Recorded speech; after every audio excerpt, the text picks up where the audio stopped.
Hello, my name is Marcus and welcome to Tabletop Reviews Solo Week, where in this entire week I'm going to be playing a game solo and then talking about the solo mode only. Not a full review or anything, just talking about the solo mode, what you do in the solo mode. So for the first episode, I'm talking about Meadow. I very recently got this game home. It's actually about a week ago. Fortunately, we were on vacation, didn't bring it. Stupid.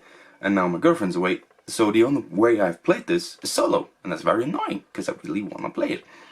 Now I'm hoping you can't hear the cat, which is very much meowing in the background. We've just gotten a new kitten, and we're adjusting her to our current kitten, or current cat. And just while I'm recording, I keep them in separate rooms, and she's very unhappy about that. Yeah. Anyways, the solo mode. So, the solo mode works, the player yourself, you play completely normally, and you just pick out any color you want, just as you normally would. But you have the solo variant, the solo player, the AI. I believe it's called Rover. I can actually check real quick the rulebook here. I believe that the solo mode was called Rover. Let me just... Solo variant called Rover. Yeah, Rover. The solo mode is called Rover. And basically you grab all of these tiny little circles you have of each color, of the colors you are not using. You was just randomly distribute them into this one. I kind of just took them and dropped them down. Whichever of the notches they land closest to was the one that I placed them on. You place, you place the yellow one here, and then you grab all these path tokens here for each of the colors. I'm forgetting to look into the camera. I'm looking behind. Sorry. All these wood path tokens, I believe they're called, of all the colors you didn't use, you're the player, shove them up, put them in a pile, and draw them out.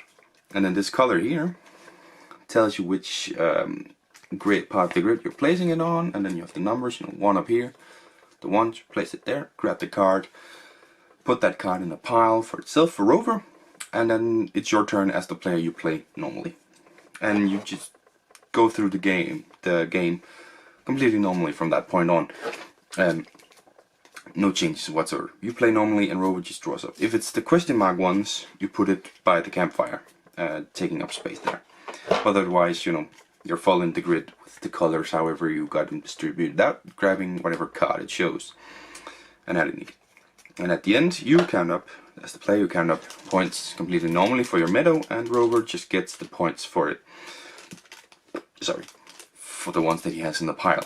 And yeah, that's the changes to the game. As of course, I will do a full review of it once I get it played with real people, and I'll do a full review of it, going a little bit more in depth of the how to play the game. But yeah, what do you think of that? I think it's kind of bad. I don't like the fact that it could be completely lucky. Like in my game, I had a 4-point card, which I was looking at. I was like, can I get it? Not really lining up, so I decided to go for some 3 points instead, getting more points. Missing out on that big one. It'd be nice to get that one.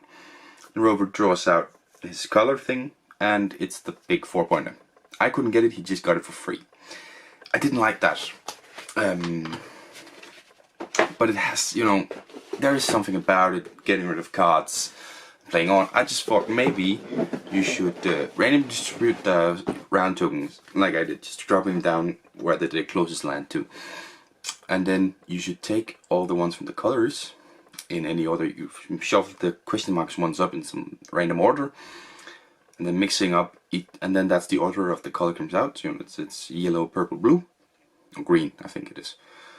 I know it is. It's just and that's the order, and you go through all of the ones of that color. I think this adds a little bit of predictability, because this is the colors, this is the side that they're going to be on, this is where they are at. So you can have kind of predicted a little bit, but not 100%. Only like the last one you know exactly which one it's going to be. But yeah, I definitely think that would make it a little bit more interesting, because you know what's going to happen. And it also fits.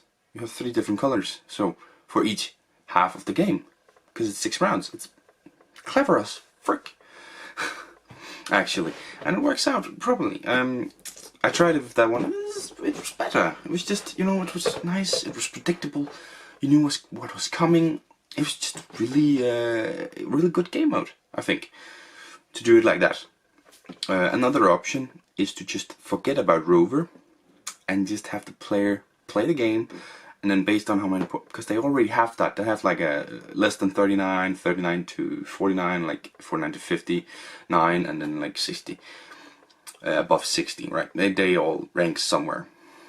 If you just play the game, try to achieve that amount of points, maybe lessen it, because the amount of points you can get when you're just one person going through them is a lot less, but still, just like the amount of points you get gives you like a ranking of like, it's below this, it's kind of bad, practice a little bit more, and you know, above this, wow, you're a pro player. What? Doing that, I think, would have been a lot better for this game. Just go through, like, and it would be thematic, because the entire thing of this one is you're on a walk, experiencing things, you know, the ground token is the ground you walk on, and then the things you add on is the things you see along the trips. It would be very, very thematic to have it just be that. Just you're walking a trip alone, experiencing nature. That would have been a great game mode for this one. But what we got here is just too lucky. I will add, I won. I got 59 points. The AI got like 43. I did win easily, almost getting that perfect score of 60 plus. It's annoying because I tried to look at my final round. What could I do? I could only manage 2 points. That wasn't 3 points I was close to, so it's this close to being good. But it just, the entire game I felt like I was behind, although I wasn't. Like, I was probably ahead quite a while. But it's just because it just drops you down like, oh, that's just 3 points for free. I have to get like 2 nobody caught before I can get that 3 cut points. So nice. And I don't like that feeling. I don't like the feeling that the AI is just running away with it. Of course I won. It wasn't so bad in the end. It removes any interest.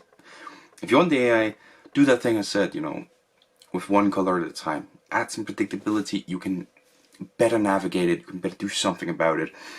Like it is right now, you can't really do anything. The AI is just, if the AI is lucky, you know, it gets a bunch of 4-pointers, you lose because of that. There's nothing in it. So that's where it is. So I think the solo mode, because I really like just playing the game actually, although I like the rover going through, I actually really like just playing the game. I think I'm gonna give it a, no, it's gonna be a 5 out of 10. 5 out of 10 is just medium. It's just, there isn't something overly bad, there isn't anything overly good about it. In this instance, the good play of yourself versus the bad play of the AI just cancels itself out and becomes a 5 out of 10. Just middle ground, very mediocre. I don't know if this is the first game I ever played solo, so I don't know if this is solo play like it should be, but if it is, I'm not convinced to become a solo player, I must say.